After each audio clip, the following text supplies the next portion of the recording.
بسم اللہ الرحمن الرحیم۔ السلام علیکم ورحمۃ اللہ وبرکاتہ۔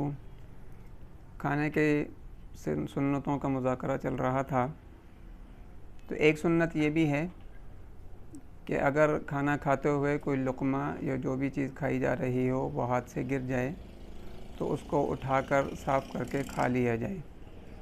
رسول پاک صلی اللہ علیہ وسلم نے فرمایا کہ جب تم میں سے کسی کا لقمہ گر جائے تو وہ اس کو اٹھا لے اور صاف کر کے کھا لے، شیطان کے لیے نہ چھوڑے۔ تو اس لیے اگر کوئی لقمہ گر جائے تو یہ نہیں ہے کہ اس کو پڑا رہنے دیا جائے، بلکہ اس کو اٹھا کر اور صاف کر کے کھا لینا چاہیے۔ اگر کچھ اس پر مٹی وغیرہ لگ گئی ہے اور اس کو دھو کر کھایا جا سکتا ہے تو دھو کر استعمال کر لیا جائے۔ اگر دھو کر بھی وہ استعمال کے قابل نہ رہے تو پھر بھی اس کو ایسے ہی نہیں چھوڑنا چاہیے، بلکہ کسی جانور، کسی بلی یا کتے وغیرہ کو یا کسی پرندے کو ڈال دینا چاہیے، شیطان کے لیے نہیں چھوڑنا چاہیے۔ اگلی سنت یہ ہے کہ دسترخوان پر کھانے کے گرے ہوئے ذرات اور ٹکڑے ان کو بھی چن کر کھا لینا چاہیے۔ یہ باعث برکت ہے۔ اللہ تبارک و تعالیٰ اس کی وجہ سے رزق میں وسعت عطا فرماتے ہیں اور برص اور جذام جیسی بیماریوں سے محفوظ رکھتے ہیں۔ اور علماء فرماتے ہیں کہ جو شخص دسترخوان پر گرے ہوئے ٹکڑے اور ذرات کو اٹھا کر کھائے گا تو اللہ تبارک و تعالیٰ اس کی اولاد کو عقل مند بنائیں گے، بے وقوفی سے بچائیں گے۔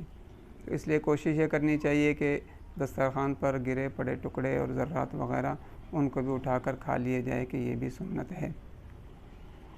اس سے اگلی سنت یہ ہے کہ کھانا کھانے کے بعد ایک تو انگلیوں کو چاٹ لینا، یہ سنت ہے۔ اور حضرات صحابہ کرام رضوان اللہ علیہم اجمعین فرماتے ہیں کہ کھانا کھانے کے بعد ہم اپنے ہاتھوں کو، یعنی ایک ہاتھ کو دوسرے ہاتھ پر مل لیا کرتے تھے، اسی طرح بازوؤں پر مل لیا کرتے تھے اور پاؤں پر مل لیا کرتے تھے۔